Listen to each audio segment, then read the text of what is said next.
Салам достор, байланышта Санчо Бек каналы. Бүгүн буга чейин көргөн Джон Уик тасмасынын уланты 3-бөлүгүн көрөлү. Даяр болуп калсаңыздар, дароо эле баштайбыз.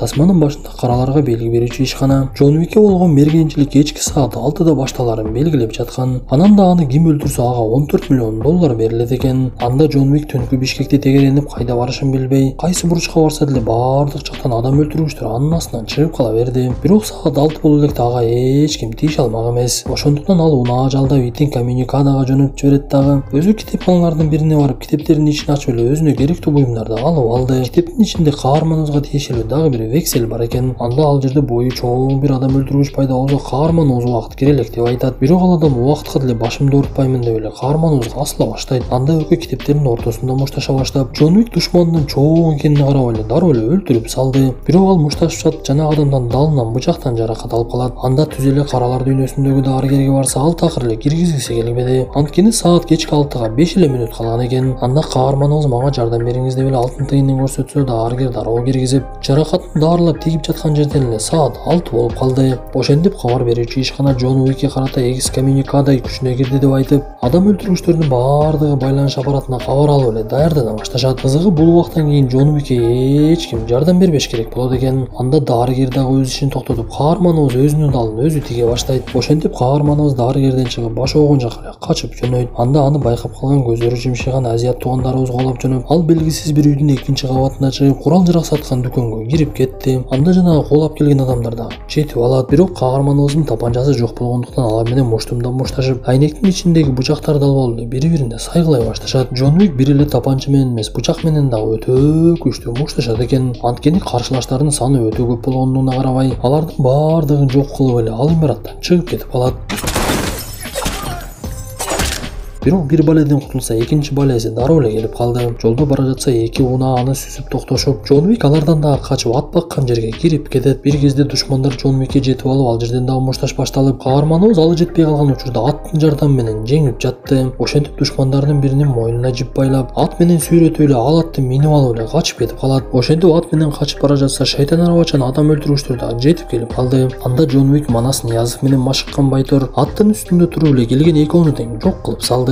Мындан соң каарманыбыз театралдык көргөзмөлөр боло турган имаратка барат. Ал жерден векселин жана алтын тыйындарын таштап, ал жердин кароолчулары курууну дагы чечтип, ал курун чечип коюп, алардын башчысына кирип барды. Биз ушул жерде каарманыбыз белорусиялык экенин түшүнөбүз. Анын чын аты Жардани Иванович экен. Ал Белоруссиядан бул жака жетим болуп келип, бул аял каарманыбызды ушул жерде адам өлтүргүч кылып машыктырып чоңойтуптур. Анда Джон Уик мага сиздердин жардамыңыздар керек деп айтса, ал аял сен каралар дүйнөсүндөгү тартипти бузуп койдуң. Ошондуктан сага жардам берсем, кландын адамдары мени өлтүрүп коюшу мүмкүн. Сенин бул жака келгениң деле мен үчүн коркунучтуу десе, Джон Уик болуп эле жардам сурай берди. Көрсө булардын мүчөлөрүнө крест берилет экен. Ал крести бар адамга сөзсүз жардам бериш керек эле. Анда аял Джон Уикке эмнени каалап жатасың десе, Джон Уик мен бул жактан кетким келет деп айтат. Биз мындан соң Уинстон башкарган Континентальга кландын адамдары жиберген сот келгенин көрөбүз. Көрсө каралар дүйнөсүнүн дагы өзүнчө соту бар экен. Ал Уинстонго жолугуп, сен башкарган мейманканада өлүм болду. Сен болсо өлтүргөн Джон Уикти кой берип жибердиң. Эгер 7 күндүн ичинде бул маселени чечпесең, сенин ордуңа башка адам коебуз деп Уинстонго буйругун берет. Андан соң жанагы сот сел-саяктардын башчысы Боулерге барып, сиз Джон Уикти өлтүрбөй, ага тапанча жана 7 ок берипсиз. Ошондуктан сиз дагы 7 күндүн ичинде маселени чечпесеңиз, башчылык ордуңуздан түшөсүз да сиздин ордуңузга башка адам отурат деп айтат. Анда Боулер каткырып күлүп жиберип сотту карайт дагы, сен мени ким деп ойлоп атасың? Бул көчөлөрдүн атасы менмин. Мени эч качан жок кыла албайсыңар. Мени башчылыктан түшүргүдөй силер кимсиңер деп айтса, сот дагы карап, силер кландын тартибине баш ийбейбиз деп ойлоп жатат окшойсуңар. Бирок андай болушу мүмкүн эмес. Ошондуктан 7 күнүңүз бар, эсиңизде болсун деп эле кетип калат. Биз бул убакта каарманыбыз жанагы орус аялдын жардамы менен Бишкектен ош тарапка кетип калганын көрөбүз. Ал жактан Джон Уик София деген аялга жолугат да ага векселди көрсөтөт. Көрсө каарманыбыз бир кездерде Софиянын кызын куткарып аны бекитип койгон экен. Анан да анын кызынын дарегин бир гана Джон Уик билет экен. Анткени София кызыма дагы зыян жетип калбасын деп анын дарегин билбегенге аракет кылып жүрүптүр. Анда Джон Уик Софиядан суранып, мени Барада деген адам менен жолуктуруп кой. Ал менин мурдагы дагы башчым болчусу София бул нерсеге каршы болуп, мен сага жардам бергендигим үчүн кландын адамдар өлтүрүп коюшу мүмкүн. Ошондуктан мага бекер эле келдиң десе, каарманыбыз болбой ага векселди көрсөтүп, мен сага жардам берген элем, мага эми жооп кыл десе, София айласы жок эле макул болду. Биз мындан соң кландан келген сот суши жасаган жерге барганын көрөбүз. Көрсө ал жерде иштеген адамдар бир кезде кландын колунда иштеп, ниндзялык кызматты аткарышчу экен. Анда сот алардын башчысына кайрылып, биз Джон Уикти табышыбыз керек жана ага жардам бергендердин жазасын беришибиз керек десе, ниндзялар дароо эле макул болуп жумушка киришишет. Анда алар дароо эле орус кылмышкерлердин башчысы орус аялга барышат дагы.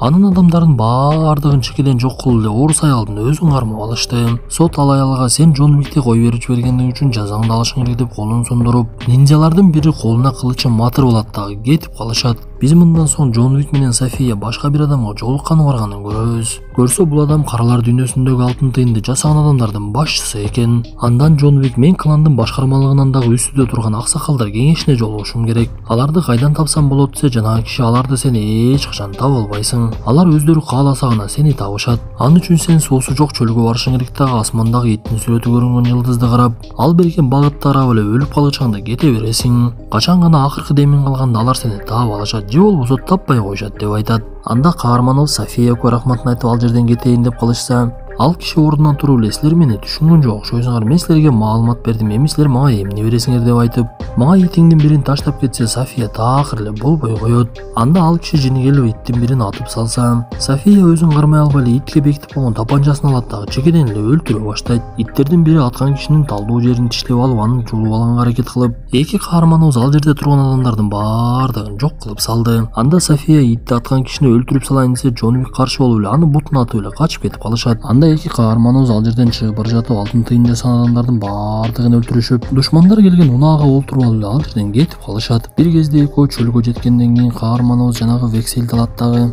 колуну каны менен кол коет дагы Софияга берип, эми сен менден кутулдуң, сага баардык нерсе үчүн рахмат деп эле экөө коштошуп, каарманыбыз аксакалдар кеңешин издегени кетет. Биз мындан соң жанагы ниндзялар боулердин адамдарын дагы кырып жатканын көрөбүз. Алар тез эле кылычтары менен сенсияктарды жок кылып боулердин жанына келип, сот өзүнүн сөзүн баштап, сиз кетирген кемчилигиңиз үчүн жооп беришиңиз керек. Клан башкаруусунун тартибин бузганга эч кимдин акысы жок десе, боулер аны карап, клан планын урганым жок, билгениңди кылып ал деп айтса, сот боулерге сиз 7 ок бергендигиңиз үчүн 7 жериңизден кесебиз деп айтып, жанагы ниндзялардын башчысы анын бети башын 7 жолу кескилеп салды. Ошентип чөлдө эсин жоготкон каарманыбызды белгисиз бир адам төөсү менен бир жерге алып келет. Анда Джон Уик бир кезде ойгонсо, жанагы аксакалдар кеңеши аны таап алган экен. Алардын башчысы Джон Уикке сен эмнелерди гана кылып салдың, боткону болушунча эле жасадың, эми бул маселени кандай чечесиң десе, каарманыбыз ага кайрылып, мага бир мүмкүнчүлүк бериңиздер десе, ал адам каарманыбызга жообун берди. Эгер сен мындан кийин кланга баш ийип, кайрадан кланга кызмат кылам деп убада берсең, анан да Нью-Йорктогу Континенталдын башкармасы Уинстонду өлтүрсөң, ошондо гана экскоммуникада белгисин сенден алып салабыз. Сен бул нерсеге макулсуңбу десе, каарманыбыз Уинстон ага жардам бергенин эстеп, эмне кылышын билбей, бирок аларга өзү келгендигин түшүнүп макулдугун берет. Анда сен өзүңдү бизге тартуулаганыңды көрсөт десе, каарманыбыз бармактарынын бирин сындыра чаап, андагы нике шекегин алат дагы жанагы аксакалдар кеңешинин башчысына берди. Ошентип Джон Уик жаңы кийимдерди кийип алып Нью-Йорк шаарына келет. Аны дароо эле жанагы ниндзялар тосуп алып, бычагын алып чыгып Джон Уикти өлтүрөйүн дегенде, Джон Уик алардын адамдарынын бирин өлтүрөт дагы көздөн кайын болуп кетет.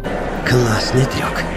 Мындан соң Джон Уик шайтан араба менен жанагы ниндзялардан качып жөнөп, алар кылычтарын чыгарып эле каарманыбызды көптөп көмөлөп эле өлтүрүүгө аракет кылып жатышты. Бирок канчалык аракет кылбасын, каарманыбыз алардын бардыгын жок кылып, акырында жалгыз эле таз баш болгон бир ниндзя калды. Эки куулашып баратып эле Континенталга да жетип калган экен. Жанагы ниндзя Джон Уикти өлтүрөйүн дегенде, Джон Уик Континенталдын тепкичине колун кое калып, Континенталдын жумушчусу чыгып эле бул жерде өлтүргөнгө болбойт десе, ниндзя буда экскоммуникада белгиси бар да, буну өлтүргөнгө толук уктуумун десе, жанагы жумушчу жок деп эле болбой койду. Ошентип Джон Уик бул жолу дагы өлбөй калып Уинстонго жолукканы кирет. Бирок Джон Уиктин Уинстонду өлтүрүштү оюнда эч эле жок экен. Ал экөө биригип алып кланга каршы согуш ачууну чечишип, бир кезде эле ал жерге келип калган кландын соту бул тууралуу баардык нерсени билип, караларга кабар берүүчү ишканага чалат дагы. Нью-Йорктогу Континентал мейманканасы мурдагы даражасын жоготту. Эми бул мейманканадагы мурдагы тоскоолдуктардын баардыгы алып салынат деп айтат. Ошентип каарманыбыз чыныгы балеге эми калды окшойт. Анткени ал каралар дүйнөсүндөгү эч кимдин түшүнө бербеген нерсени аткарып, кландын буйругун аткарбай эле аларга каршы чыгып алды. Анда Уинстонго курал-жарак барбы деп айтса, Уинстон аны жертөлөккө алып түшүп, куралдын түрлөрүн көрсөтүп эле чыныгы согушка даярдана башташты. Бир кезде соттагы тазбаш ниндзянын жанына келип, клан сага жардам кылып өтө күчтүү жоокерлерди жөнөтөт. Ошондуктан буларды жок кылыңның деп эле буйругун берет. Ошентип адам ташуучу унаалар менен кландын жоокерлери келишип, Джон Уик, Уинстон жана Уинстондун оң колу жаракты өчүрөт да аларды тосуп алышат. Бир кезде эле катуу атыш башталып, каармандарыбыздын октору бат эле түгөнө баштады окшойт. Көрсө кландын жоокерлеринин кийимдеринен октор такыр өтпөйт экен. Ошондуктан Джон Уиктин айласы кетип, аларды жаланганан моюн катып өлтүрө баштады. Бир кезде экөөнүн тең ого түгөнүп, Уинстондун жанына кайрадан барышып, чоңураак мылтык керек экен деп эле экөө тең чоң мылтыкты көтөрүп алып эле кайрадан чыгышат. Бул жолу алардын иши оңунан чыкты. Анткени бул мылтыктардын октору алардын кийимдерин тешип эле өтүп кетет экен. Ошентип беттеш катууланып, каарманыбызды бирөөсү өлтүрөйүн деп калганда, жанагы тазбаш ниндзя келип эле өзүнүн адамын өзү өлтүрүп салат. Көрсө ал Джон Уикти өз колу менен өлтүрөйүн деп ниет кылып жүргөн экен. Ошентип клан жөнөткөн жоокерлердин баардыгы жок болуп, акырында каарманыбыз менен эле тазбаш калды. Бул ниндзялардын башчысы дагы жөнөкөй адам эмес экен. Ал кылыч менен ар кандай ыкмаларды көрсөтүп, каарманыбызды жеңип алайын эле деп калып, бирок Джон Уик өжөрлүккө салып мушташта үстөмдүк кыла баштайт. Акырында ниндзянын кылычын өзүнүн көкүрөгүнө сайып эле өлтүрүп салды.